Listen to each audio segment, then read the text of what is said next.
Be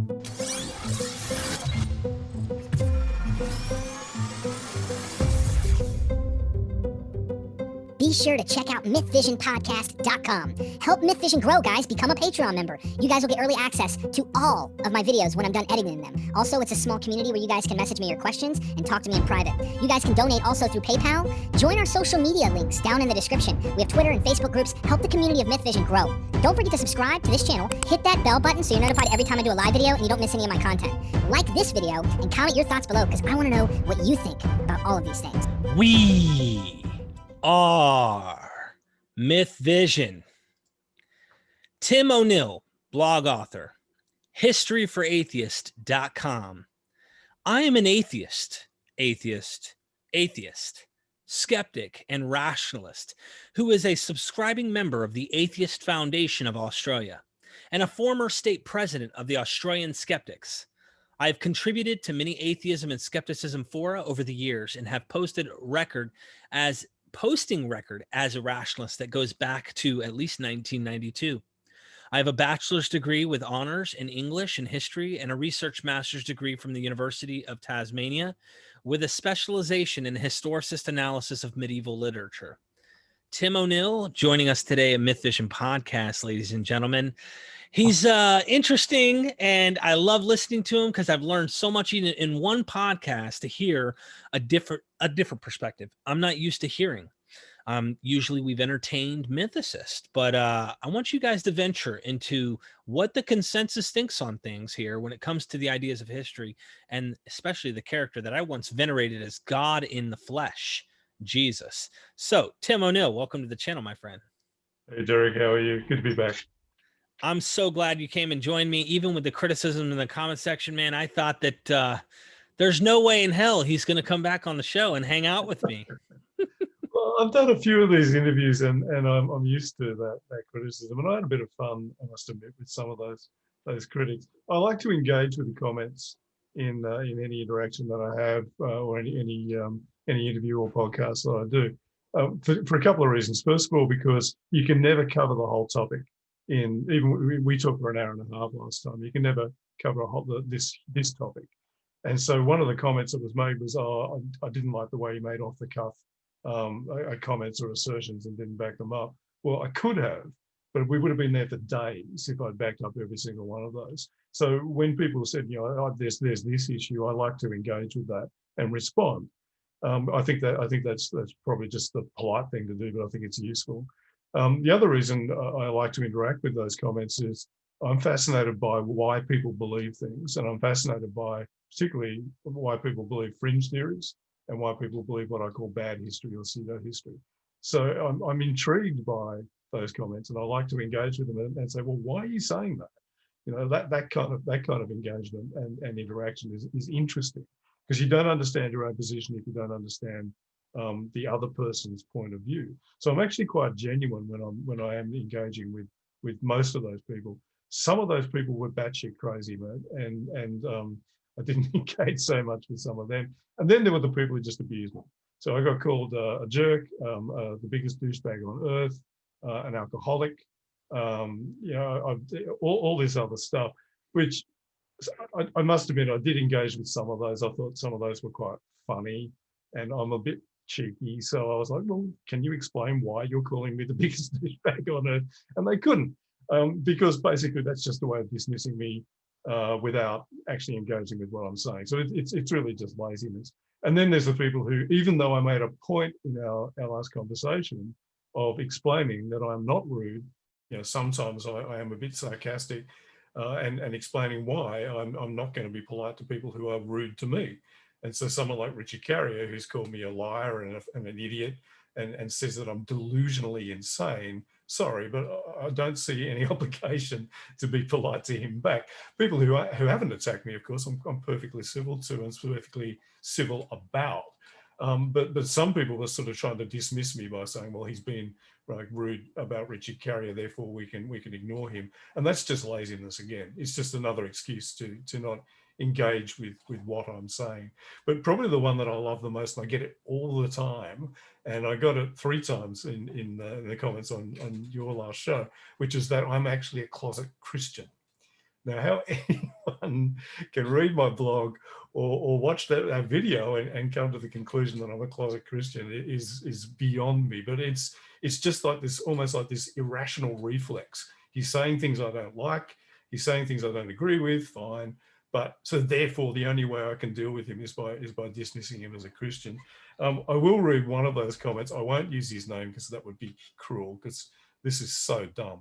This guy said, "I've just had a look at your blog," that's mine, "and it's obvious that you are an obsessive Christian apologist masquerading as an atheist. I couldn't believe that you try to pretend the notorious Josephus passage was partly not fake." That's the majority position of most Josephus scholars, by the way. But for this guy, it's evidence that I'm a Christian. "With your religious affliction, you are clearly beyond reason and hopelessly bound to a single and story. So I'm not going to waste any more time on you because you're obviously lying for Jesus." I mean, stupid, like beyond stupid. But you see, it's a tactic. It's basically, well, I'm not going to engage with you anymore because I'm dismissing you as a Christian. I get it all the time. It's really strange. It's an indication that something other than rationality is driving a lot of these people, because that's just bonkers, completely irrational. So Tim, I definitely think, and after our last conversation, it was like looking in the mirror for me to really kind of consider how I've been researching and how I've been looking at these ideas, right?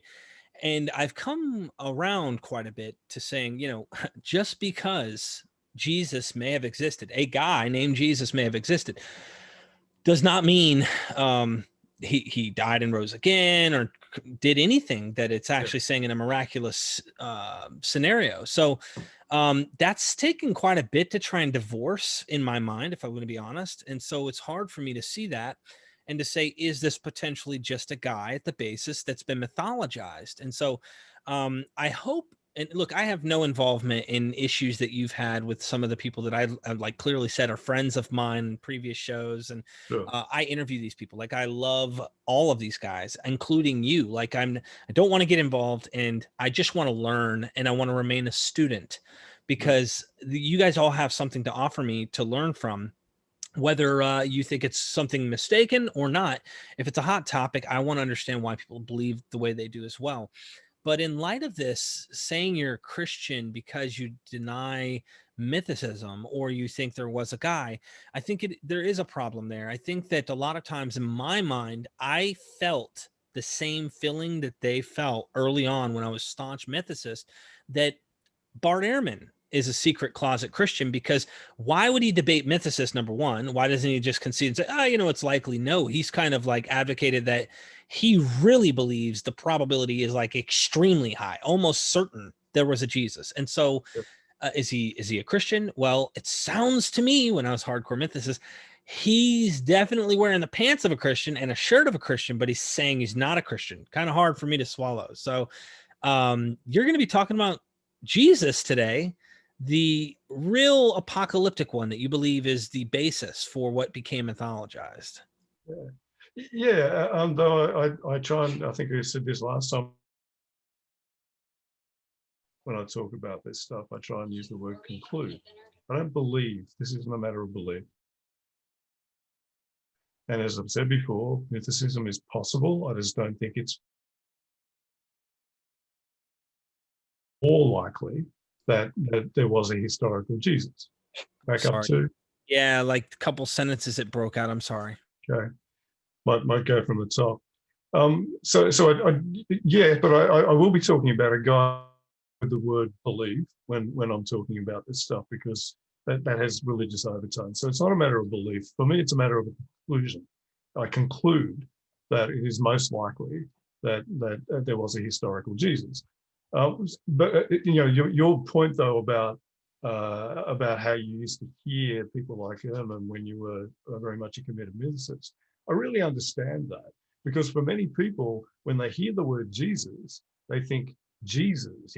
They think that the figure of Christianity, the walking on water, feeding the 5,000, blessed are the peacemakers, died, rose from the dead Jesus.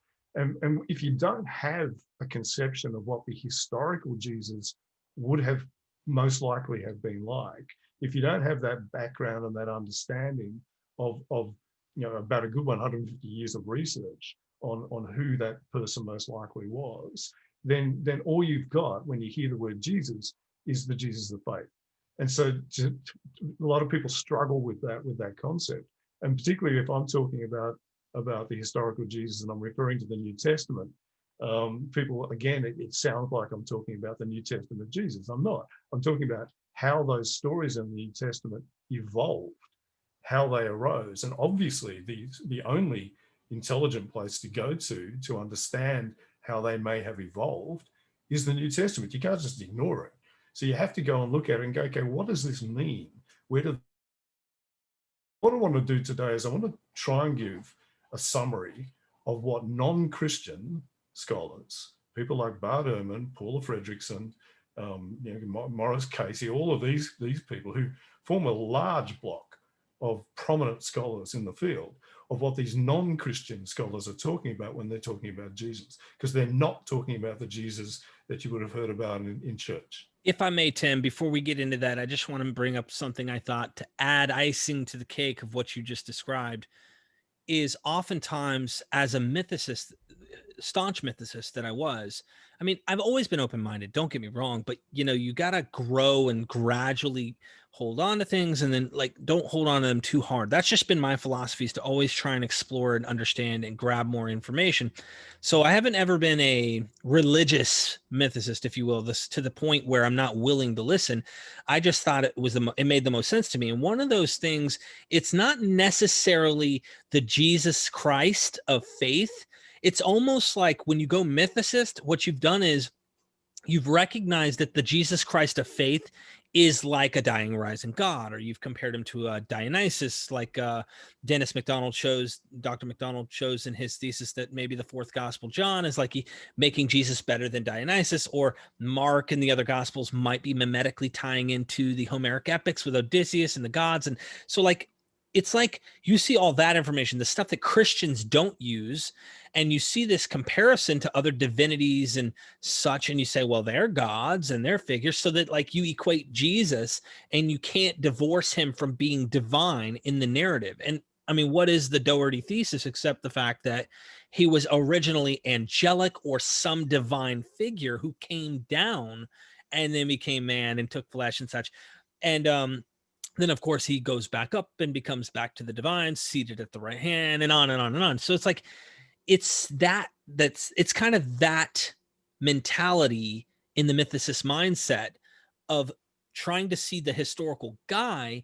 Well, they say that's you humorizing him later, and it's not something that was originally human, then gradually divine, which I entertain all these ideas on the show, but I kind of wanted to let our audience know. So if it's a mythicist watching, which most likely someone who's a mythicist will see this, will see and go, okay, yes, I see that. So show me the guy at the basis. If you take all the divine stuff out, what's left, right? And you mentioned it before the show. So anyway. And you use the term euhemerizing. So, and that's the idea that, and it was certainly prevalent in the ancient world, that we've got these ideas about these gods, but originally the euhemerous idea is originally they were humans, and then those stories became about gods.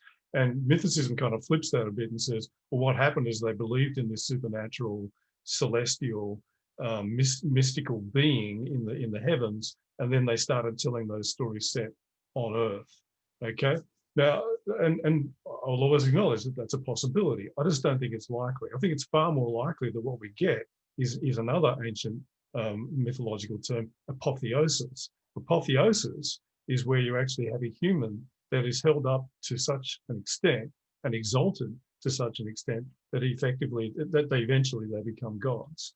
And apotheosis is actually much more common in both the ancient Mediterranean world, but also in religions generally. We have lots and lots of examples of humans who get exalted to the point where they are virtually gods, or in the case of, say, Muhammad, or who actually become gods or become worshipped as gods. Happened in the ancient world all the time. They deified most of their emperors, for example, in ancient Rome. So is it a humorism, or is it apotheosis? I would argue it's apotheosis. So yes, you do get to a point in Christianity where there are a lot of similarities between Jesus and those gods of those mystery cults and so on. because he'd been raised via apotheosis to that point where he was at the same level. But that doesn't mean there wasn't originally a historical guy who had that apotheosis process. So maybe we should talk about who he might have been. Okay. So I think probably what I always stress when it comes to history is that you can't understand history unless you understand context. The whole of historical analysis is looking at evidence, but looking at it in context. So if we look at the context out of which Christianity arose, everyone agrees, Christianity arose originally as a Jewish sect. So it began not as a new religion that sprang out of nothing. It began as a Jewish sect. And there were a lot of Jewish sects around in the period that we refer to as Second Temple Judaism and the period just after. So the period just leading up to 70 AD, which was when the temple was destroyed in the First Jewish War, when the Jews' rebellion against the Romans got pretty savagely quashed, and Jerusalem was sacked, and the temple was wrecked, and that was the beginning of the end for that Jewish homeland until quite recently. So what was going on in that period?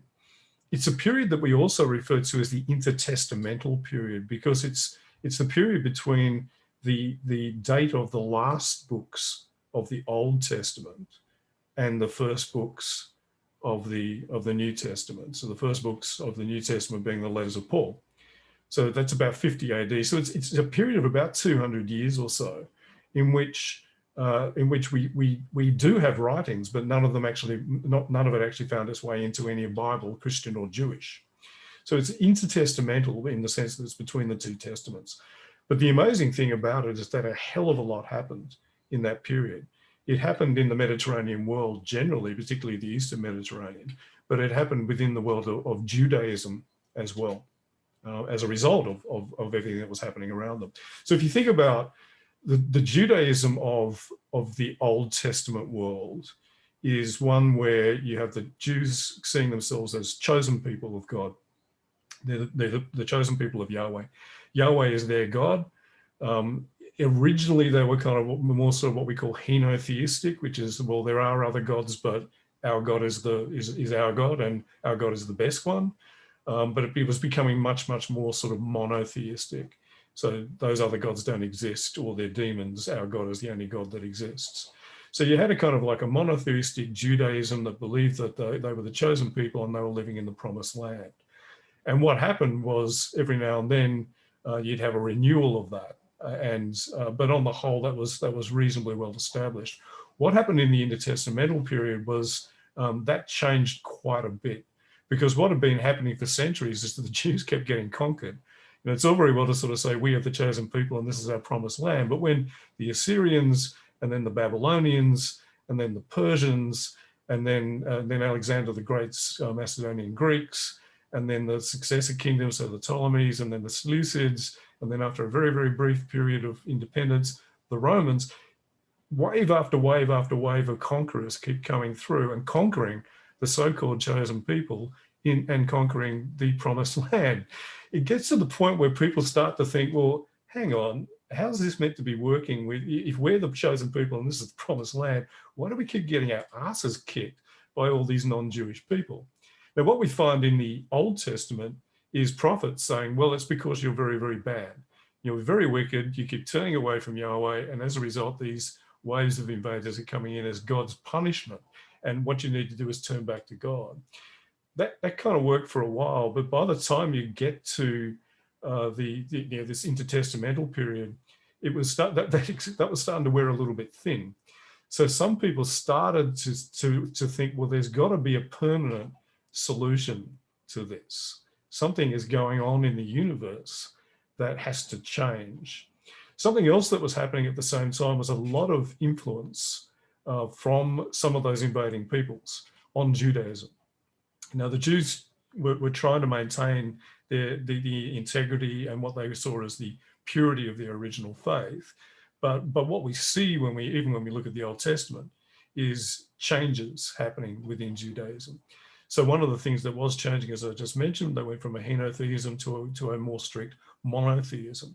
But the other thing that was going on was that they got a lot of influence from the Persian religions, particularly Zoroastrianism. So the Zoroastrians believed that the universe was a cosmic battle between light and darkness. They were dualists, so they believed that there was a good God and there was an evil God, and the world was in this struggle between the two. That influenced Judaism quite a bit.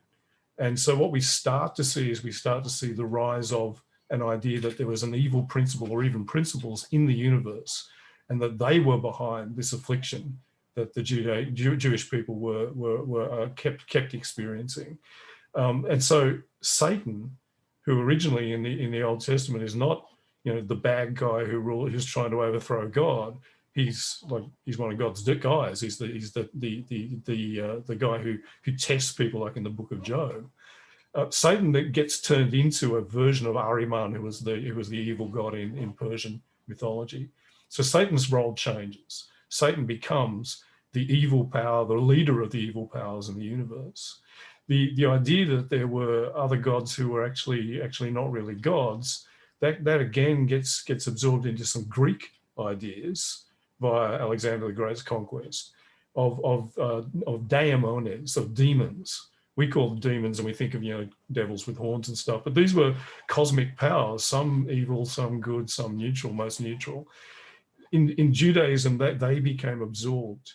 And so they became the agents of the evil power, the agents of Satan. And then other concepts, such as the concept of hell, the concept of there being a eventual eternal punishment for the wicked, gets brought in from both versions, from both Persian and from Greek mythology. So Judaism changes quite a bit.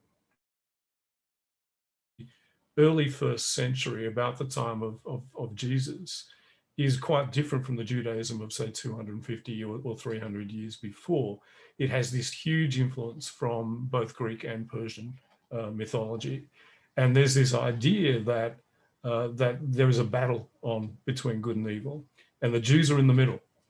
Now, but they're on the side of good. But what they have to do is they have to help God and his angels. Angels become big in this period as well. They have to help God and his angels defeat the powers of evil.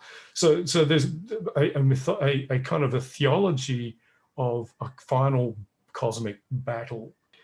Something else that's going on in the background, of course, is that there's this nostalgia for the period centuries before where the Jews had their own kings. Because all that has now completely collapsed with the Babylonian captivity that effectively ended. So there's a nostalgia for that, and there's also the kind of this there's this sort of legendarium of eventually one day a descendant of King David will arise, and he'll be our king again. So this is sort of working alongside this rising mythology of a last cosmic battle. That's the anointed one, the Messiah, the Mashiach, the Messiah. So eventually a Messiah will arise. He'll be a descendant of King David. He'll be a human being, and he will lead us in the final battle against the evil. And then there was also an idea. Well, okay, if all this is going to happen eventually, that's fine for the generation that's living then, when the final cosmic battle happens and the Messiah and the angels defeat Satan and the devils, and then there's a last judgment. But what about all the people who died in the meantime? That's not really fair. So some people, not everyone, but some people in the Judaism of the inter-testamental period came up with the idea of a general resurrection. So they came up with the idea that eventually what would happen when the apocalypse, the last days came, was that God would raise everyone from the dead. And so it wasn't just the generation that was alive then that would benefit from this final cosmic victory, but everyone would be judged according to how they had lived. And so, and then the righteous who had lived well, they would live in this renewed earth, renewed with a renewed heaven, in the kingship of God, or what was called the kingdom of God. And the others would be banished, punished, burnt for eternity. Different interpretations, but something bad would happen to them, and good things would happen to the righteous. This was the theology that had arisen. Now, not everyone believed in all of it, and there were some people who didn't believe in any of it. So you can't sort of say all Jews believed that there was going to be a Messiah. That's not clear. But there were many people who believed most of these elements and some who believed in all of them. That's the context. So if you were a peasant in Galilee in the early 1st century AD, your life was pretty hard. Effectively, you were under 2 levels of oppression. So your direct ruler was one of the sons of Herod, Herod Antipas, and he was a bad guy who was the son of a bad guy. The Herods were great rulers, but they were great rulers in the way that many ancient rulers were, and that they were pretty oppressive. So if you went along with the regime, fine. If you paid your taxes, okay. But if you stepped out of line, then you would be punished pretty rapidly. One of the things that the Herods quite like to do is to live pretty well, and so their taxation. So, yep, back to Herods live quite well. Okay, so one of the things about the Herods is that they tended to live quite well. They lived in luxury. They had some beautiful palaces and so on. It was very much like the 1%. You know, they were the mega rich. Everyone else was pretty poor, and so they had a high level of taxation. It's estimated that a peasant in this period would have paid about 1/3 of their income in tax, and it's not like they're getting roads, schools, and hospitals for that. They're just giving that money to Herod and his family. Herod's then giving a huge cut of it to the Roman Empire, because Herod was the Herods were client kings. The Romans had a very efficient system where they didn't rule the entire empire directly. They had networks, patchworks of client kingdoms, where basically they said, okay, we'll look after you. If the Persians attack, we'll send in the legions. You give us a cut of your taxes, and we're sweet. So it was like a protection racket. It was like, you know, you pay up and your kingdom won't get broken, right? This meant that these poor peasants got taxed really, really heavily, and paying 1/3 of your income is hard enough in a good year. In a bad year, and these people were subsistence level farmers in many respects, your family would starve. So this was really, really tough times. So if you can imagine that situation, you've got these devout Jews who believe, many of them, that they're in the coming towards the end. Satan and Devout Jews that are coming toward the. So this is the situation. You've got these devout Jews who believe that in many senses they're coming towards the end of a centuries-long cosmic battle that's coming to a climax very, very soon, where the forces of Satan and his demons are going to be fighting the Messiah and God and his angels. And at the same time, they're living under what they believe to be, and what was, a highly repressive regime, which in turn is beholden to a pagan and non-Jewish and therefore evil regime, the Romans. You can sort of see why these guys would be open to a message where someone says, it's going to be over soon. It's all going to be okay.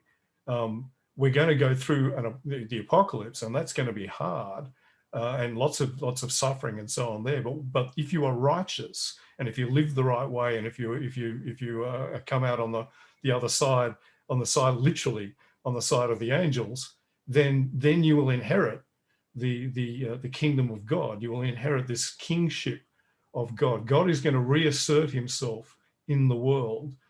They believe that the world was currently under the domination of Satan. They believe that the world was dominated by demons.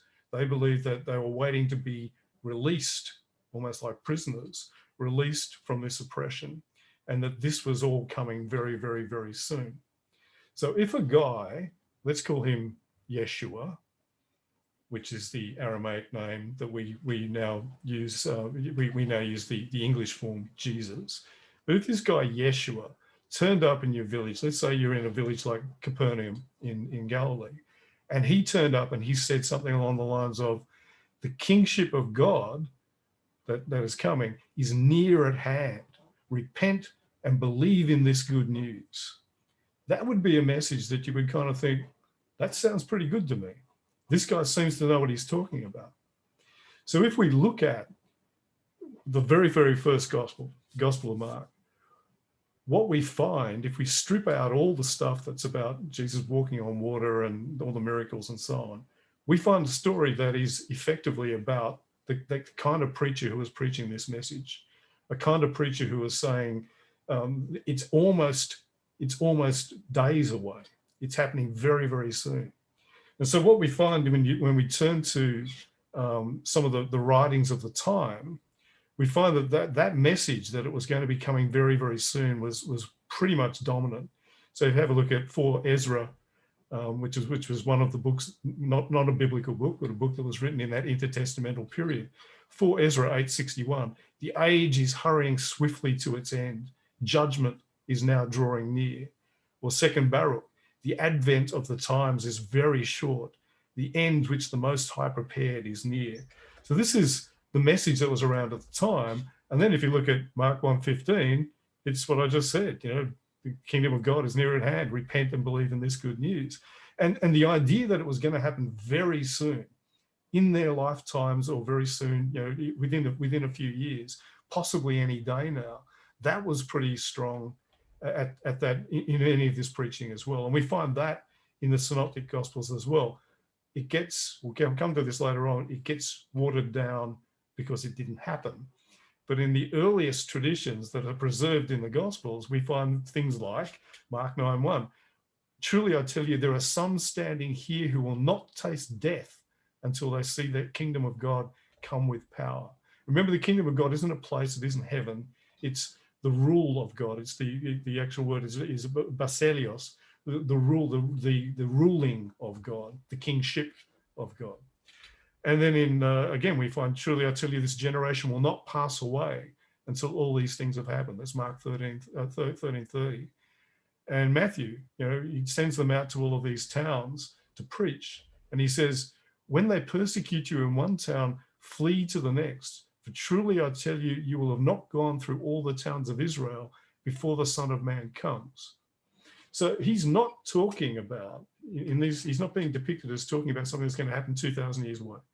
He's not talking about something that might happen one day. Might happen within you as a kind of a moral thing. He's talking about an apocalypse, and it's going to happen any day now. And this gets preserved.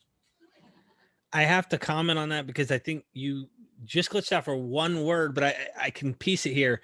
You are saying this has no internal spiritualization meaning in its initial context in the earliest forms within the synoptics that we have, which John is late. Let's all just get on the same bandwagon here. Mark is saying, guys, a real life, physical God is going to come down. He's going to dwell with his people, probably a rod to the Gentiles, or at least, in whatever God's way might be to bring them in, or he might destroy them, whatever. Either way, because Paula Fredrickson does a fantastic job in her book, Paul the Pagan's Apostle, where she says, look, it's kind of like schizophrenia. God's kind of got a bipolar message, whereas like in the Old Testament or Hebrew scriptures, he's saying, look, I'm going to bring the rod to them, I'm going to kick their what. And then in other places, it's like more of an optimistic outcome for him.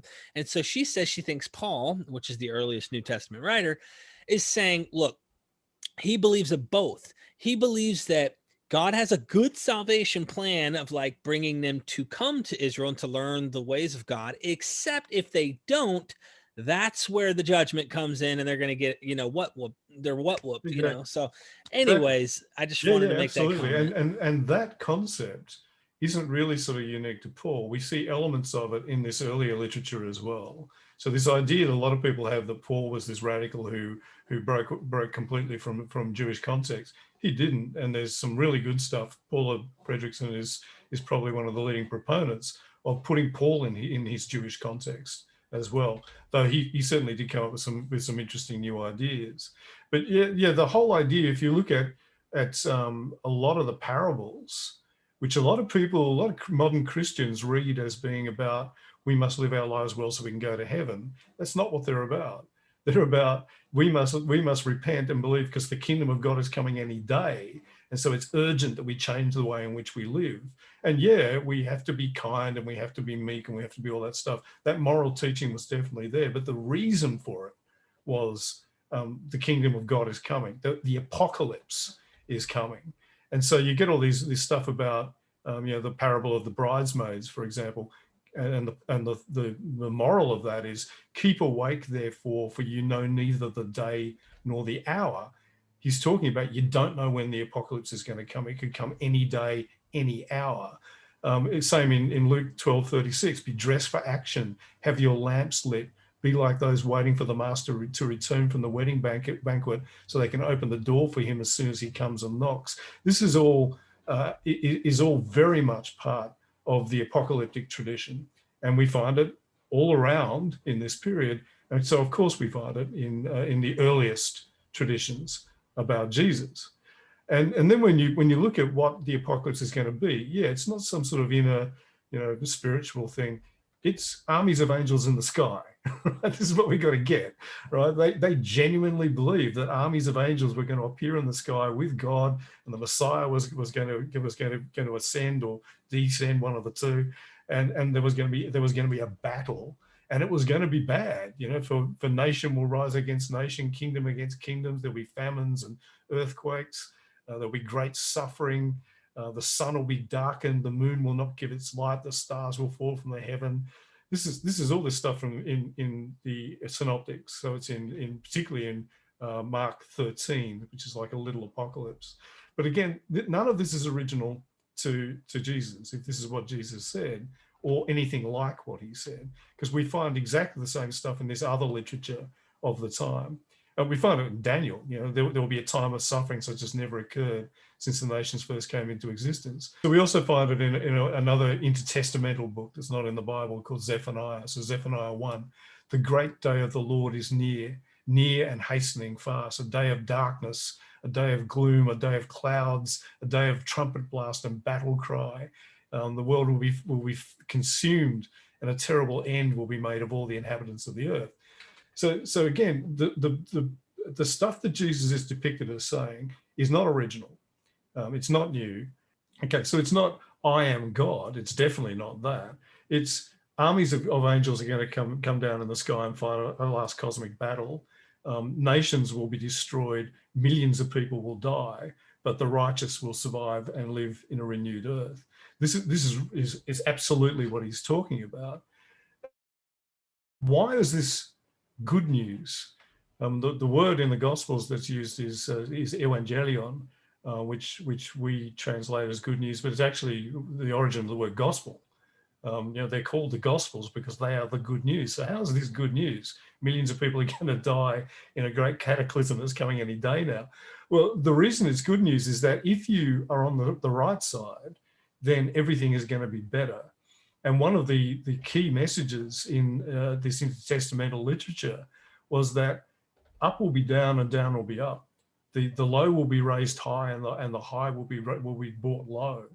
Now, if you're a peasant and you're paying 1/3 of your income to fucking Herod and his mates who are sitting around in a palace, quaffing iced wine, that feels pretty good, right? The idea that the rich will be humbled and the poor will be raised up. And that's why there's so much stuff in the Gospels about the poor.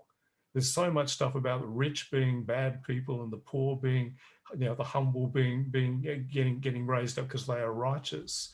And we find this throughout this intertestamental literature as well. One of the Dead Sea Scrolls is talking about, you have raised me up and have let me enter the congregation of the sons of heaven. There's this idea that there'll be this changing of the world order where everything will be reversed. And one of the most well-known bits in the New Testament is the Beatitudes, right? So blessed are the poor in spirit, theirs is the kingdom of heaven, blessed are the meek, and so on. A lot of Christians these days sort of take that as being a kind of a consolation. If you're a bit down in the dumps, God will make you feel better. If you're not having a good time, Jesus will make you feel better. That's not what he's talking about. This is a prophecy. The poor in spirit will attain the kingdom of heaven. They will be the ones who attain the renewed earth. Those who mourn, they'll be comforted. Those who are meek, they'll inherit the earth. Right? So meek means poor, lowly. okay, what happens after the apocalypse? They'll inherit the earth. All the rich bastards, the Herods, they're in hell. Right? So this is what it's all about. Blessed are the merciful, because they will receive mercy. Blessed are those who are pure in heart, for they will see God. He's talking about after the apocalypse. And one of the things that Christians who like to emphasize the gentle Jesus, meek and mild part of the Beatitudes, and don't see it as a prophecy or don't understand it as a prophecy, is they ignore the fact that in Luke, there's a bit where Jesus goes from saying, blessed are these people, to issuing a series of curses, which you don't hear much about in church. Woe to those who are rich, for you have already received your consolation. After the apocalypse, bad luck, pal, right? Woe to you who are full now, for you will be hungry. Woe to you who are laughing now, for you will mourn and weep. Woe to you when people speak well of you, for that's what their ancestors. So this is a message that's good news, because if you are one of these poor peasants who's meek and poor and suffering and resenting the Herods and the Romans, it's all going to get reversed. It's a powerful message. It's a message of not just spiritual, but also political liberation, but not in the sense of we're going to rise up and fight the Romans, in the sense of soon God will sweep away everything, including the fucking Roman Empire, and renew the earth, and we will inherit the earth. So you can see why people saw it as a good message, and you can see why some people would have followed Jesus. Now, thousands of people, well, no, that's what the Gospels claim. It's pretty unlikely, but enough, probably enough. But I think the point that I really want to emphasize is that when you look at this stuff in the Gospels in this context, it all makes sense, right? So you start to see Jesus not as this preacher of love and peace, what I call the hippie Jesus, and you certainly don't see the Jesus of John, the last gospel, which is I am God, and the prophets were talking about me, and what I'm preaching is not the coming of the apocalypse, but the coming of me. What you're getting is Jesus talking about pretty much being an apocalyptic preacher. This stuff is coming very, very soon. Now, obviously, the Gospels are written by people who had come to believe that Jesus was the Messiah in some sense. Whether Jesus thought that about himself or not is a matter of great debate. So it could be that Jesus didn't. It could be that Jesus didn't, but then came to. It could be that Jesus did, but he kept that kind of quiet because that would get you crucified, as he learned. Or it could be that he didn't at all, and that was something that only came after he was crucified as a way of trying to make sense of why the great prophet had just been crucified. It's really hard to tell, and you can actually make cases for any of those scenarios. But certainly, what you find in the synoptic gospels, the first three gospels, particularly Mark, the earliest gospel, is very much Jesus as a prophet. Jesus not claiming to be God. He does not claim to be God, despite what Christians try to claim. He does not claim to be God anywhere in the Gospel of Mark. And what he is saying, though, is quite this insistent message: the kingship of God is coming very, very soon.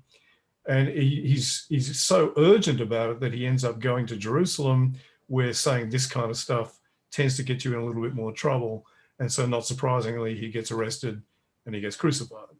And this was a risk that anyone who was preaching this sort of message was going to run close to, because saying that the Roman Empire is going to get swept away by an army of angels, and saying that the Roman Empire is going to get swept away by an army of Jews, the Romans didn't care too much about the fine theological difference. Whatever you're saying, you're talking about us being swept away. So here's 3 nails, off you go. Yeah. Does all that make sense? Yeah, Tim, this is wonderfully put, because it makes one really try to, I don't know, you got to think differently than what you're used to thinking. If you're a Christian, of course, you really don't, too often we marry things as Christians. Everything connects, everything's, because we have this invisible inerrant infallacy concept in our head, and we kind of connect Mark and John and Paul, and they all mean the same, and they're all on the same page and stuff like that.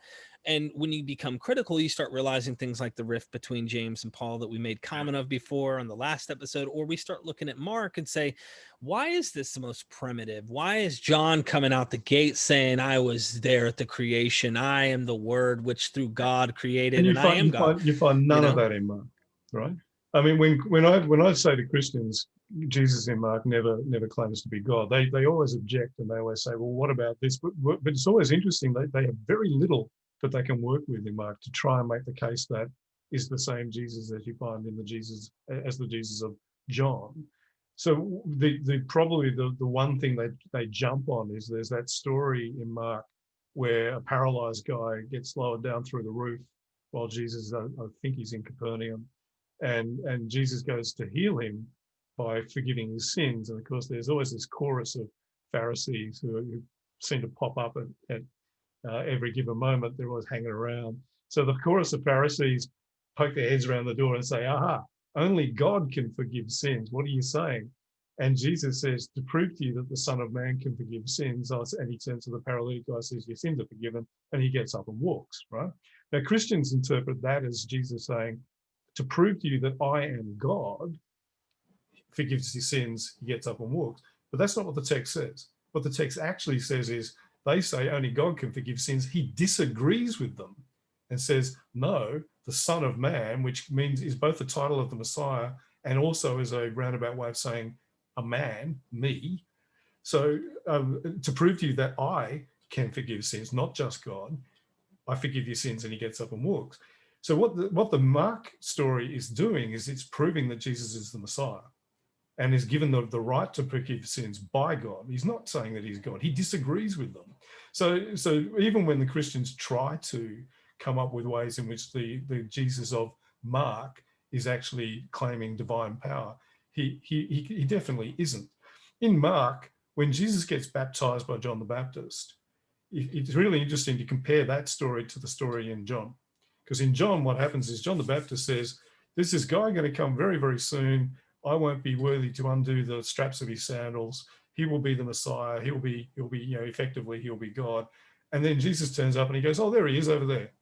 This guy, he's God, right? Completely different in Mark. When you go and have a look at what it says in Mark, Jesus and John don't talk to each other in Mark. So what happens is John is saying the Messiah is coming soon. John is an apocalyptic preacher too, by the way. John is saying the Messiah is coming soon. The apocalypse is coming soon. The axe is laying at the root of the tree. Like we're going to start chopping. And once the tree's chopped down, everything's going to get burned. So he's preaching this apocalyptic message. And then he's baptizing people to prepare them for the coming apocalypse. And Jesus gets baptized. Now, it doesn't say at any point that John says anything to Jesus. John doesn't point to Jesus and go, oh, here's that bloke I was just talking about. Here's that Messiah. Remember him? Here he is. Doesn't say a word. Jesus gets baptized, and Jesus sees the Spirit of God descending on him like a dove. And Jesus hears a voice saying, you are my only son with whom I'm well pleased. No one else does. And then he goes off into the desert to meditate and have a bit of a chat to Satan. It's a completely different story. And in the Gospel of Mark, what seems to be happening is that seems to be the point where Jesus becomes the Messiah. He then goes off and has a bit of an argument with Satan. Satan tries to tempt him. He passes the test. Then John gets arrested. And that's when Jesus decides to take up the mantle of John and become the apocalyptic preacher. And that's when he comes out with that message in Mark 1:15, repent and believe because the kingdom of God is near at hand. So it's a totally different story. So, and then the other thing that's quite interesting is, remember I was saying that it was a cosmic battle and they conceived of the earth as being very much ruled by Satan, and God was going to reassert his authority and impose his kingship over the entire world. That meant that demons were pretty much in control of what was going on earth. And this is why, particularly in the synoptics, especially in Mark, you get all these demon stories. There's all these stories of Jesus driving out demons. Now, a lot of modern Christians kind of skip over those because, it's a bit weird. Demons, okay, it's a little bit like The Exorcist. It's a bit weird. fundamentalist Christians kind of like that because they believe in demons and possession. But there's lots of stories in the synoptics, particularly in Mark, about Jesus driving out demons and exorcism. A lot of the healing that Jesus does is actually to do with exorcism, because people believe that demonic possession caused disease. They also believe that sin caused disease. So forgiving sin, that drives away the disease. Driving out the demon, that drives away the disease. This idea of sin causing disease was common at the time as well. And the idea of demonic possession was common at the time. So what Jesus is doing, or being depicted as doing, in driving out these demons is showing or prefiguring the power of the kingdom of God. And at one point, John the Baptist, who's in prison in Mark's gospel, sends messages to Jesus saying, "Who are you? Are you the guy that we've been expecting, or are we expecting someone else?" Keep in mind, this is John the Baptist, who's meant to be apparently Jesus's cousin. He seems to have forgotten that, you know. But anyway, so John the Baptist doesn't know who Jesus is. So he sends these guys to Jesus and says, "What's going on? Who are you?" And Jesus, "I'm driving out demons. I'm healing the lame. I'm healing the blind. This has been prophesied as being the signs that the kingdom is coming." And he's actually referring to two passages in Isaiah about, the eyes of the blind will be opened, the ears of the deaf will be unstopped, the lame will leap like deer, the tongue of the speechless will sing for joy. So he's talking about releasing people from the captivity of demonic domination and oppression. And he says, in the response to John the Baptist, he says, "Go tell John what you have seen and heard. The blind receive their sight, the lame walk, the lepers are cleansed, the deaf hear, the dead are raised, the poor," that's them again, "have good news brought to them." So again, what he's saying is, here are the signs that the apocalypse is coming. And in this passage, he's probably being depicted as saying that, yeah, I am the Messiah as well. Though in Mark, he kind of plays that down. So again, it's hard to say whether or not the historical Jesus was actually saying that. But definitely what is going on in these gospel depictions of him as an exorcist and a healer is they're not saying he's God, right? Because they don't make that point. What they're saying is, here he is, probably the Messiah, manifesting the power that we're going to see when the apocalypse comes and when the kingdom comes, because he's breaking the domination of the demonic powers. He's healing people as a prefigurement of the power of God that's going to be imposed on the renewed earth after the apocalypse. It all fits with this whole message. The whole thing is completely consistent. So a few things that I'd like to comment on to kind of give our audience something to go with. What you're pointing out in this episode so far is clear elements that are in the air that aren't beyond the reason of any common sense to say a person is saying this. Someone's saying this, it's common, it's well known. One can try and argue and go, well, they just used the quotes from these books and put them in the Gospels, but what fits best here in this particular scenario? You're saying a preacher who's obviously teaching a tradition that the end is near, the kingdom of God is at hand. It's very apocalyptic. Anyone who reads this stuff knows, or should know, at least even Christians do. They just apply it to themselves today, even though they've missed 2,000 years. They're a little bit late to the party. But I want to ask you, since you mentioned John the Baptist, and I think this is good in the historical Jesus angle in the vein. We know that he's mentioned by Josephus. We know that John the Baptist is claimed to be a cousin of Jesus. He's claimed to be family. We know that there's claims in the Gospels Jesus had other brothers. And we know that what the mythicist will say, and this isn't a mythicist show, this is a show to like showing the historical Jesus using the apocalyptic angle. What do we do with Paul, since he doesn't really reference, or at least he doesn't quote Jesus often at all? There are some disputed passages that some say this is clear indication, like the night he was handed over, or some of these passages that seem to be like, is that referring to the Gospels? Is it not? What do we do with that and the apocalyptic Jesus? What's Paul, in your opinion, doing here with that guy? Like, what do you think he's doing? Okay, so the argument is often made, and it's often overstated, that Paul never talks about Jesus as a historical, earthly, recent guy, and that's not true. There are a number of references in Paul's letters that are pretty clearly about Jesus as a human being, and yeah, I know mythicists have counter arguments to all of them, some of which are kind of like, yeah, maybe. Others are just completely stupid. So when Paul says that Jesus was born of a woman, they have this convoluted thing where they say, oh, that was allegorical. But we have multiple, and I mean dozens, of uses of that phrase in Greek, but particularly in Aramaic and Hebrew. And born of a woman means a human being. So what Paul is doing there is he's emphasizing Jesus' human aspect, right? And he's saying he was born of a woman and born under the laws. That's what he's saying. But Paul is mainly born of a woman, born under the law. Sorry. But he says that he was born of a woman and born under the law.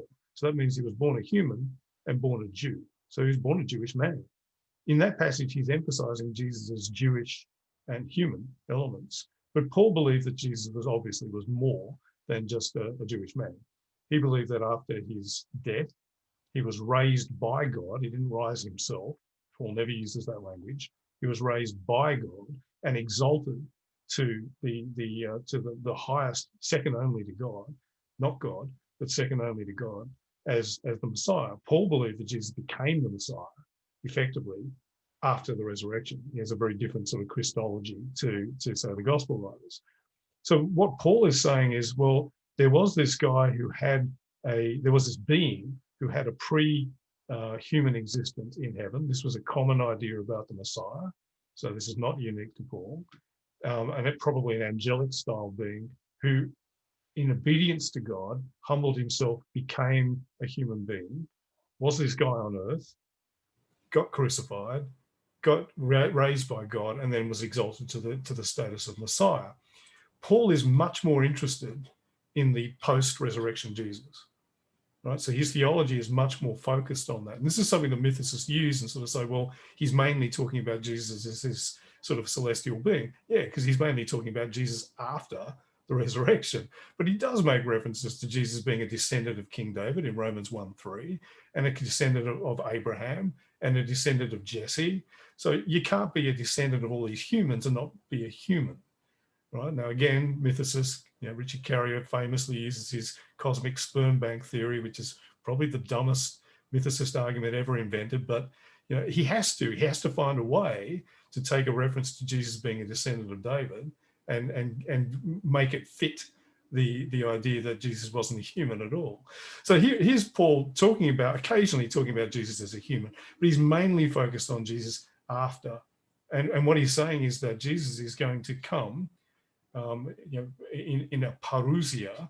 He's going to come in a ceremonial royal arrival. That's what the word parousia means, and that's going to happen when the apocalypse comes. So he was raised to this exalted height after the resurrection. When the apocalypse comes, he will be the Messiah. He will be the Son of Man figure that's coming with the armies of angels. Paul definitely believed in the coming apocalypse. He refers to it, and he talks about it happening soon. He makes references to the fact that his generation probably will see it, if not his generation, then the generation afterwards. He says that in Thessalonians. So he fits completely in with the idea of the coming apocalypse. What he's done is he's sort of slotted Jesus into that in a fairly individualistic way, because he's having to account for the fact that Jesus was crucified. Then what we find is the gospel sort of taking up that theme, because that then developed over the intervening decades.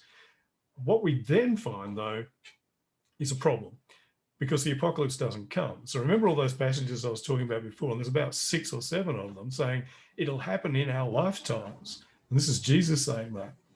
So what do you do if everyone starts to die, and the apocalypse still hasn't happened? Well, you reframe it. And we find this with what we call millenarian sects today. So there are all these apocalyptic cults, some of them Christian, some of them not, who are saying, the great prophet says that the apocalypse is going to come at 5 o'clock on June 23rd. June 23rd comes around. Well, maybe it'll be 6 o'clock. Maybe it's June 23rd next year. They keep pushing it back.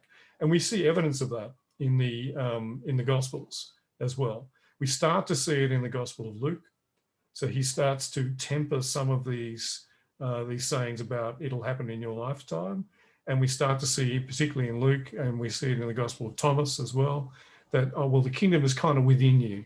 So they're starting to find a way, they're starting to think about the kingdom as being something more internal and spiritual rather than apocalyptic and actual. Then we get to John, and John, pretty much the apocalypse all goes completely out the window. There's very, very little in John. There's a couple of residual references to the kingship of God, but on the whole, the message isn't this apocalypse is coming soon. It's I have come. It's me. I'm the thing that has been prophesied. And by the way, I'm pretty much God. Before the Father was, I am. Though there's a couple of bits in John that indicate that they're still seeing him as a bit below God. No one knows. Not even the Son, only the Father knows. So there's still some elements of that earlier idea of Jesus as lower than God. But on the whole, John jettisons the whole apocalypse thing. And then Christianity pretty much goes down the path of John. There's always movements that go back and look at this apocalyptic stuff and say, we take that literally. And of course, you've got the book of Revelation, which only just made it into the Bible canon back in the third century. But it's all about the apocalypse. But what happens over the centuries is that's all about, well, that's going to be in the future sometime. And they always go back to the no one knows the day or the hour passages to say, well, you can't say it's going to happen at 9 o'clock on June 23rd, right? Even though Christians keep trying to. So your mainstream churches always say, yeah, of course, that'll happen eventually, because now we're 2,000 years down the track and it still hasn't bloody happened, right? So this is what happened was, as Christianity drifted from its Jewish roots, it became less and less apocalyptic. As more and more non-Jews became Christians, we know that was starting with Paul way back in like the 40s, 50s AD. As that happened, then Christianity sort of became less and less connected to this ancient Jewish apocalyptic, or this Jewish apocalyptic tradition that had been its initial mainstay. And then what happens is you get the Jewish War, 66 to 70 AD, Jerusalem gets sacked, the temple gets destroyed, and Judaism kind of fragments. And as a result, the Jewish connection between Christianity, the connection between Christianity and Judaism gets weakened even more. And so Christianity eventually ceases to be a Jewish sect and becomes increasingly a Greco-Roman savior cult. And that's where the John thing really sort of kicks in. Jesus as the savior becomes the focus, not the coming apocalypse. And then people find ways to kind of play down the apocalyptic stuff that's in the early Gospels, which is why I really have to work hard to get people to ignore John and pay attention to Mark. Because when you look at that early stuff, you can see where it all came from. And what you see is that evolution. You see in Mark, the apocalyptic stuff is very, very strong. It's still quite strong in Matthew. It's weakening in Luke. And it becomes very, very weak by the time you get to John. So we see this evolution. I think this is interesting. It's a thought experiment on me, and maybe this is irrelevant to them having a Jewish angelic or divine being, if you will, always there with God, kind of like the wisdom. There's Margaret Barker talks about wisdom and some interesting ideas that play a role in the Jewish mind. But even when I was a Christian, I used to think to myself, before I was born, I probably was in heaven with God, and I went to the throne and he said, all right, this is your life. Now you have to go fulfill your destiny. And he sends me into this world, and I forgot that at one point I was actually up there with him and he sent me, and that one day I'll go back to him and I go, see, remember this conversation? I told you, and that was like in my head. But I think it's interesting to see, was that a common thought, or you're not sure if that was a common thought among like people to think of themselves, or was that like specifically thought of that the Messiah would come, like that was attached to a messianic concept? Okay, it's hard to make generalizations about what people then thought, because there was no single Judaism. there were lots of traditions, and also we've only got fragments of documents reflecting some of them. So you can't say, for example, that everyone was expecting a Messiah. So the idea that everyone was expecting a Messiah is kind of this common Sunday school thing that all Christians get taught, and that they were expecting a military Messiah. You know, they're expecting like a guy who was going to rise up against the Romans. There are all kinds of expectations about the Messiah. There were expectations that we're going to be more than one Messiah. There's going to be a prophetic Messiah who was Elijah returned. There was going to be a kingly Messiah, and there was going to be a priestly Messiah. And you actually see Jesus being depicted as embodying both the kingly and the priestly Messiah, with the prophetic Messiah role being given to John the Baptist. But was it a common idea? The idea that the Messiah had a heavenly pre-existence certainly seems to have been reasonably common. And so when Paul is talking in Philippians 2 about, you know, how Jesus, seeing equality with God not as something to be seized, but humbled himself and took on the form of a servant, in other words, became a human being, that he's reflecting that. The idea that certain things had a heavenly pre-existence was very common in Judaism. So the idea that the temple had always existed in heaven was quite widespread, and you find that in the book of Revelations, where there's a renewed temple, that the heavenly temple effectively comes to earth. The idea that the Torah, the Jewish scriptures, had always existed in heaven also developed in the period after the destruction of the temple, in the rabbinical period. There was this idea that there was an eternal Torah, and the Torah on earth is its earthly reflection. This idea that there were celestial things and they had reflections on earth is actually something that found its way into Judaism from Greek philosophy.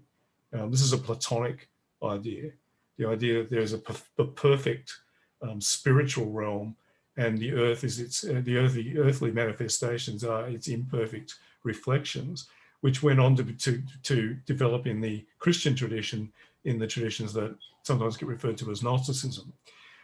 So yeah, the idea that Jesus would have had a heavenly pre-existence, that's pretty clear in Paul's stuff.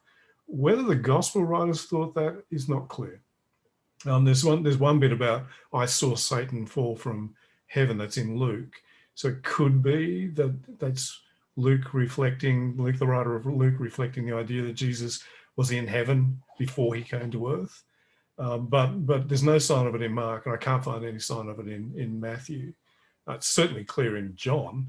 You know, it starts, in the beginning was the Word, and the Word was with God, and the Word was a God. The Word was a God, by the way, is the best translation of that. So yeah, this idea that Jesus would have had some kind of heavenly pre-existence is quite clear. And again, mythicists kind of seize on that, because they sort of say, well, see, he never came to earth, he's always in the heavens. The whole idea behind that principle, though, is that there was an earthly manifestation. And there is no indication anywhere, despite what mythicists try to claim, of anyone thinking that the Messiah would not come to earth or would not manifest on earth. So there's no indication anywhere of anyone thinking that the Messiah was not going to manifest on earth.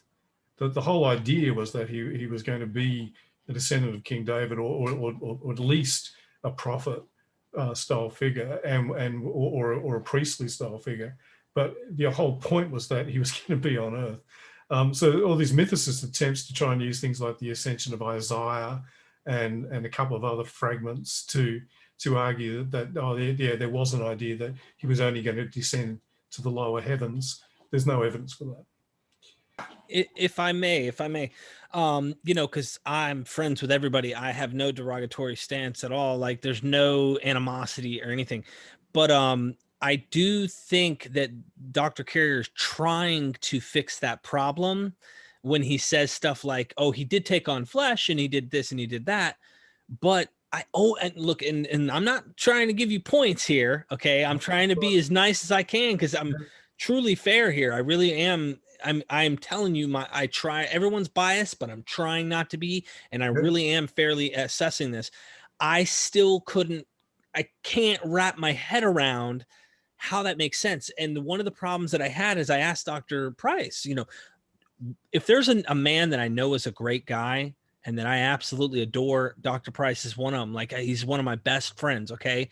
But I had these questions and I still ask him, and I go, Dr. Price, I have to ask you. We've done like 2 or 3 videos on the same thing, because it just, for me, it hasn't sunk in. There's not like this.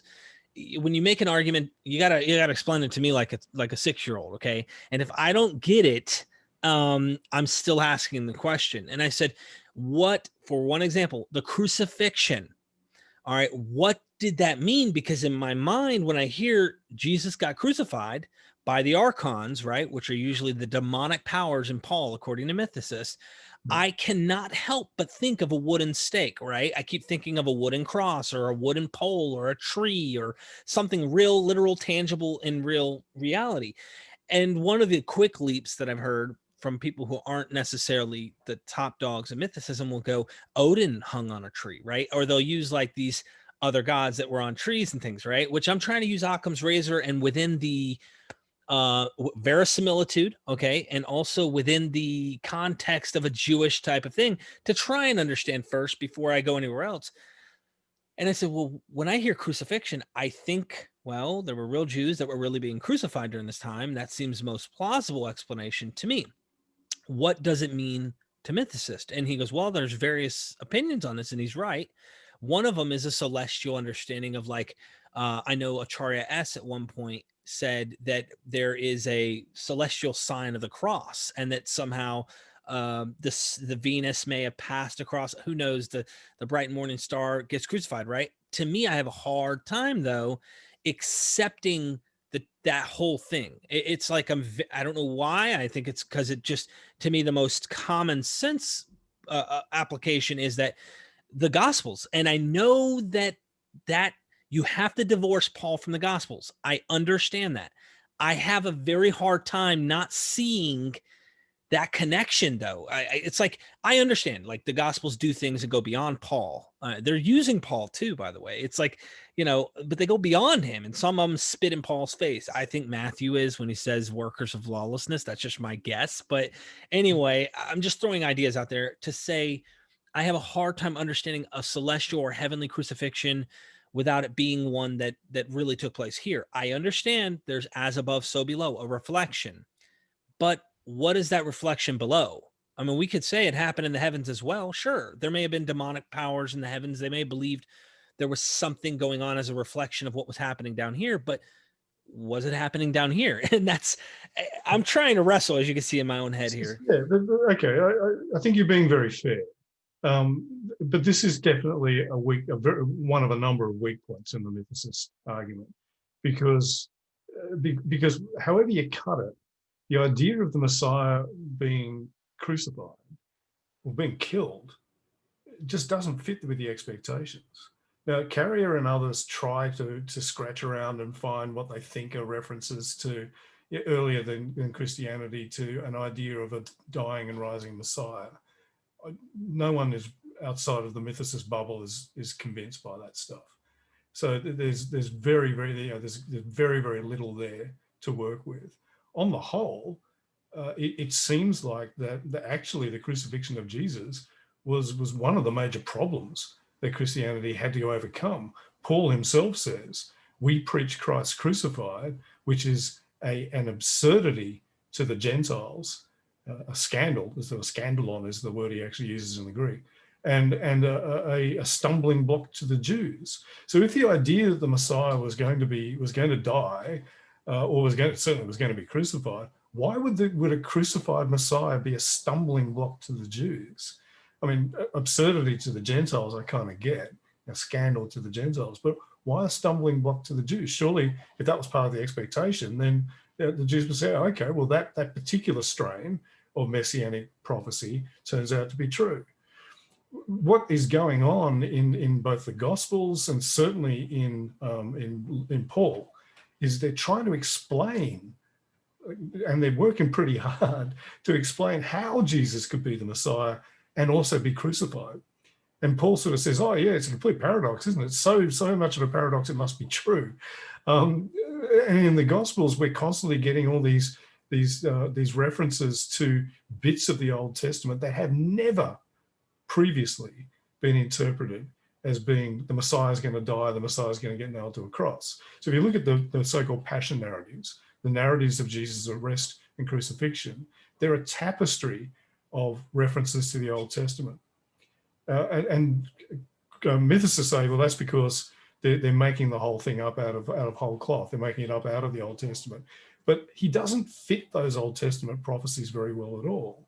So there's the suffering servant stuff in Isaiah that they're using to say, well, here's this stuff that's about how the Messiah was going to be crucified. No one recognized it until Jesus came along, but now we recognize it. The problem is, if you look at the suffering servant passages in Isaiah, the servant goes on to live a long life and to look upon his children and his descendants. Well, Jesus didn't live a long life. He was crucified pretty young, and he certainly didn't look upon children and descendants. So the suffering servant passages don't actually fit unless you just sort of take a few bits of them, which is what Christianity's done. What they seem to be doing is they're trying really, really hard to make a crucified Jesus fit the Messiah narratives. And they're actually working extremely hard, finding bits and pieces in the Old Testament and the Jewish scriptures that had never been interpreted that way before. This is a major problem for mythicism, because if Jesus is someone who evolves out of the idea of a celestial Jesus who was crucified, and this was all part of Jewish expectation, we should find a series of earlier traditions using the Isaiah passages and the passages from the Psalms to predict a Messiah who is going to die and going to be crucified. We don't find that. So it makes much more sense that a apocalyptic preacher went to Jerusalem, ran afoul of the local authorities because he was there at Passover when the Romans were in town. Pilate came to Jerusalem for festivals. He didn't live there. He came up from Caesarea to keep a lid on people like Jesus, got arrested, got crucified. Crucifixion is a Roman execution, got crucified. And that left his followers saying, well, hang on, how's this meant to work? The apocalypse is meant to come. We think he's probably the Messiah. Now he's dead. How does that work? And what we know about apocalyptic cults is that what they don't do when the apocalypse doesn't happen is go, oh, we were wrong. Let's go home. There's a classic study from the 1950s called When Prophecy Fails, which is a sociological, psychological study of this phenomenon. What they do is they reframe it. They find a way to make the disaster into a triumph. And this seems to be what the early Jesus sect did. He's dead? How does that make sense? Let's go back to the scriptures and look. Here's something about someone being pierced in a psalm. Here's something about a servant who suffers and gets reviled, but then is vindicated. This was meant to happen. So what's going on? He's died. He's gone on to heaven. He's risen. That's what's happened. It's a prefigurement of the resurrection. So in some sense, he's risen. He's coming back in a parousia, in a royal procession with the angels in the apocalypse. It's all okay. We find this in Paul, and we find this in all of the Gospels where they're saying, oh, he's coming back very, very soon. This is what's going on. It makes far more sense that they're trying to make sense of a Messiah who unexpectedly, supposed Messiah who unexpectedly got crucified. And Christianity was actually very sensitive about their crucifixion of Jesus for a long, long time. They never depicted Jesus on the cross until into the 4th century. Constantine banned crucifixion as a form of execution, and it began to lose its associations with escaped slaves. It was a way you executed escaped slaves and brigands and rebels. So it began to lose those social and political associations, that they started actually depicting Jesus on the cross. Before that, they never did.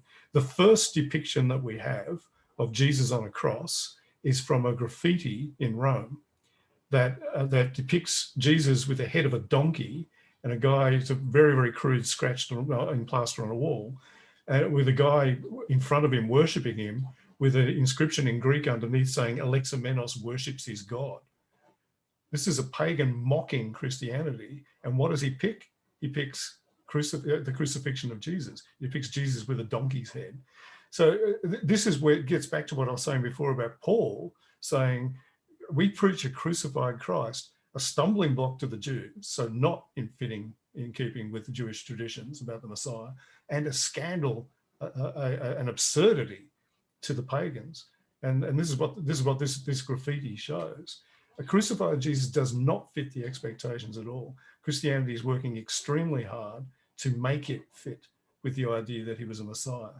That tells us, I would argue, and most scholars would argue, that tells us that, that what they're doing is they're having to shoehorn an actual historical event that was extremely awkward. You asked before about John the Baptist and how John the Baptist fits in. Okay, so let's think about the Sunday school evangelical Bible class version of John the Baptist. That's, John the Baptist preached that Jesus was coming, and then Jesus came. He said, "Here's Jesus," and he was Jesus's cousin, and they were friends, and then John the Baptist got executed. Right? That's sort of the story. That's not the story that we find in the Gospels. It's sort of like the story we find in John, and then we find other versions of it. The interesting thing about the John the Baptist baptizing Jesus story is that we find it in every single one of the Gospels. It's one of the few elements that is in all of the Gospels. We find it in Mark, and I talked before about how in Mark, it's not like the John version. So there's no interaction between Jesus and John. John doesn't acknowledge Jesus at all. And later in the Gospel, he sends messages to say to Jesus, "Who the hell are you?" Right? So it's nothing like the Gospel of John's version where he's proclaiming, "Here he is." That doesn't fit very well with the story as it evolves, because remember I said in Mark it seems to be that Jesus, for Mark, becomes the Messiah at that point, but for Matthew and Luke, Jesus has been the Messiah since birth.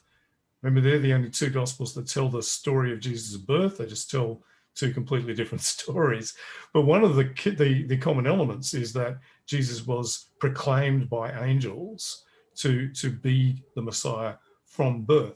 So that poses a problem when they, because they're using Mark as their source. When Matthew gets to that story in Mark, he's struck by the fact that they don't talk. So he puts a bit of dialogue in. So he has, John saying to Jesus, "I shouldn't be baptizing you, you should be baptizing me." And Jesus says, no, this is how it's meant to be. That's not found in Mark. So he inserts that to try and make the story fit. It's a bit awkward, though. It still doesn't make a lot of sense that, because baptism is a superior forgiving an inferior. It still doesn't make a whole lot of sense. What Luke does is a bit more subtle. Luke was a bit more of a clever writer than Matthew. Matthew was not a very clever writer.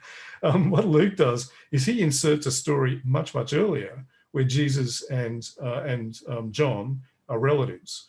And so Jesus' mother, Mary, goes and visits John's mother, Elizabeth, right?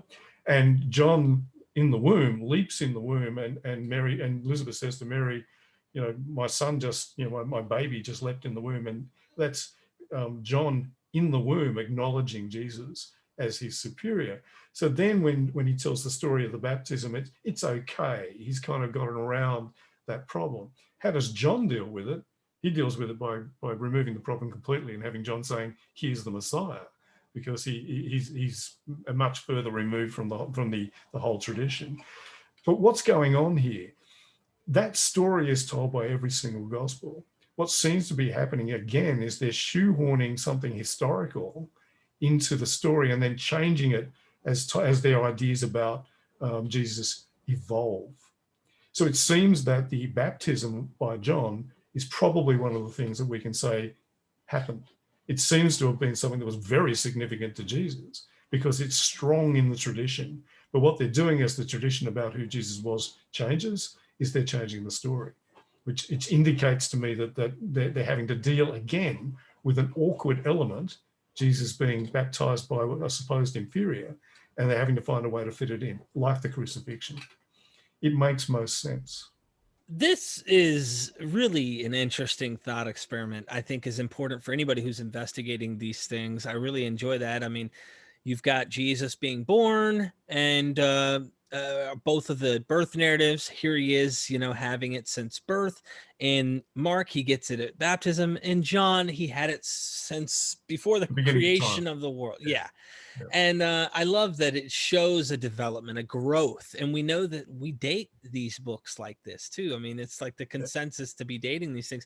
So, Tim, I'm fairly certain we could even do more episodes touching on other elements. I recently interviewed Ian Mills. He is a Christian, Yeah. but he is at Duke University, PhD student. Like, he's no joke. And I had to ask him in person when we interviewed. Dude, I'm telling you, he's such an awesome guy. I like to hang out and talk with. And I said, he told me his version of the apocalyptic Jesus right off the cuff, giving me examples. And I was like, and you're a Christian? And he's like, yes. And I'm like, how are you a Christian? You know, like, I don't understand. I didn't understand it. Yeah. Look, I know of Ian. I haven't actually spoken with him, but I've interacted with him on Twitter, and you know, there's because he's a Christian and I'm an atheist. I suppose there's a little bit of wariness, Right. but you know, he knows his stuff. There's no doubt about that. It's interesting that some of the leading proponents of Jesus as an apocalyptic prophet are Christians. Now, exactly how they do the mental gymnastics, whereby they accept that Jesus was basically a Jewish preacher who preached the coming apocalypse that didn't happen and then died and was wrong, and to maintain their Christianity, you'd have to ask Ian. Probably one of the best books on this topic, and we'll put a link in the show, but is by Dale C. Allison, whose book is Jesus of Nazareth, Millenarian Prophet. Allison is a Christian. But this book it's pretty dense and it's pretty scholarly. But this book is probably, I'd say, the best summation of why we can conclude that Jesus was an apocalyptic prophet. Probably a little bit more accessible is our old friend Bart Ehrman's book. See if I can get that to actually show up on screen. Yeah, there we go. Which is Jesus, Apocalyptic Prophet of the New Millennium. That's probably the best introduction to this topic. It's very accessible, like all of Bart's books. And he also does a really good job of explaining how do we use the Gospels, not taking them at face value, but use them to extrapolate from, okay, where did this stuff come from? And a lot of mythicists, dislike, we talked about this earlier, dislike the fact that I refer to the Gospels and use it as evidence, and they just go, it's all nonsense. Well, sure, obviously I don't accept that the Gospels are real or true or can be taken at face value. But if we're going to examine how the stories they tell arose, we have to start with them and then work our way backwards. And that's what Bart Ehrman does in that book, and tells you how he's working and how he's doing it. Probably the third book, this one's pretty dense though. But how did we arrive at the conclusion about Jesus and the apocalyptic prophet? That's Albert Schweitzer's book, The Quest for the Historical Jesus, which was written 100 years ago, but basically traces how we scholarship got from Jesus as Lord to maybe he might have just been a Jewish guy. Now, look, there are non-Christian scholars who don't accept the apocalyptic Jesus hypothesis. I just don't think they've got a very good case. The main group of them tend to be kind of the ones who like the idea of Jesus as a kind of a political social activist who believed in social justice and was preaching a message of equality and egalitarianism and economic change. My problem with those guys is they have to work really, really hard to try and find a way to get the apocalyptic stuff that's in the early stuff to have that as a later addition, even though it's in the earliest traditions. It really doesn't work. And Ehrman tackles this in his book. But the other problem with them is they're guys who are they're mainly kind of like West Coast Californian academics who are into social justice and economic change. And their Jesus just happens to be kind of politically liberal and into social justice and economic change. This is something that Schweitzer commented on 100 years ago. It's funny how a lot of people who go looking for a historical Jesus come up with one who looks just like them. Catholic theologians go looking for a historical Jesus and come up with one who founds a hierarchy and establishes sacraments, so he's effectively a Catholic priest. How strange. Protestants go looking for a Jesus who's an evangelical preacher and baptizer. How strange. Social justice warriors go looking for an apocalyptic Jesus who's a social justice warrior. One of the things that I think makes it more likely that the apocalyptic Jesus is true, is that he doesn't fit that mold. Right, so he doesn't confirm anyone's biases. This is why when people say, "Oh, you accept Jesus, you're like a Christian." Really, the Jesus I accept was a dirty peasant dude who believed that angels were going to come down from the heavens and fight the Romans, and then the world was going to turn into a magic Disneyland, and was wrong, and as a result was killed in a horrible way and didn't rise from the dead, and was just an idiot who, I mean, he might have been a nice guy, but he was a fucking idiot who was wrong. I'm not a Christian. Maybe we should end on that note, Derek. Tim, thank you so much, man. I really do appreciate that. Guys, if you're interested, go check him out, historyforatheist.com. He has a lot on history. He deals with mythicist arguments. He responds to comments. Not always needing to, in my opinion. You should probably not even respond to some things, but the worst comes out of you sometimes when you do, I guess. People have noticed. I was being a bit naughty on some of those. Yeah, fair enough, Derek. But I have a lot of respect for what you're bringing to the table. You've been absolutely kind to me. I mean, you thought I was a mythicist when you first got on, didn't know, whether or not I was or not. You were just like, oh, well, I might be dealing with a mythicist, especially when my channel is predominantly interviewed mythicist. And various other theories that would be considered outside of the mainstream. And I continue to do so. I think that having a voice there to have also a response to those things are valuable. I think it's very important to have that instead of just tossing it to the side, because they will continue to grow and the idea will continue to grow without having a critical response or ideas, even debate like I have coming up soon. So I want to give everybody a little heads up on something that's coming that's important. First off, go in the description, help my boy Tim out, go check it out, subscribe to the channel or to his website so he can get you updates on anything that he publishes, and go check out his work, because we're going to be doing more shows on the history of the burning of Alexandria and various other historical, how should I say it, mistakes that people maybe have made. I'd like to have you guys join me in those and show us some support. You may not like Tim's responses sometimes, but MythVision podcast is about entertaining and teaching you guys some things you may not have ever heard. I have upcoming debate between Dr. Mark Goodacre and Dr. Dennis R. McDonald that are going to be on to Q or not to Q, on the question of Q, and did the Q gospel, the lost gospel, actually exist? And if you have known and seen my Dr. Goodacre show, you know what he says. No, we don't need one. He's not saying there couldn't be. He just doesn't find it to be the best argument in his proposition. Whereas Dennis R. McDonald says, nope, I agree with most of what Mark says. If not 99% of it, I agree with. He says the problem is you still need Q, and he tells why. So be on the lookout for that debate, and another debate coming up with Dr. Richard Carrier, mythicist, against Dr. Dennis R. McDonald. And the whole topic is about similar things that were discussed today here on, was Jesus just a guy, an apocalyptic preacher who was mythologized, or was he euhemerized later on to becoming a man when he was really angelic or celestial or divine, and then becomes man over time? Which one makes the most sense? So this debate will be an interesting one, bringing it here at MythVision podcast. I just want to give you guys some heads up. Like Tim is laying the palm leaves down on the ground at the entrance of Jerusalem right now. Somebody's getting crucified, though, just in case you're wondering. I'm just kidding. Tim, thank you so much, man. Do you have anything you'd like to say to everybody before we go?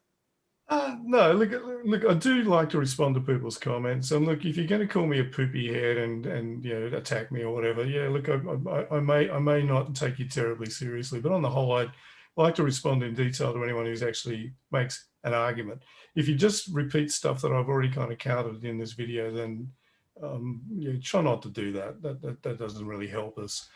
Listen to what I've said and respond, and be civil and polite, and I'll be civil and polite to you even if we disagree. Tell me that I'm the biggest douche in the universe. Probably won't be that polite to you, oddly enough.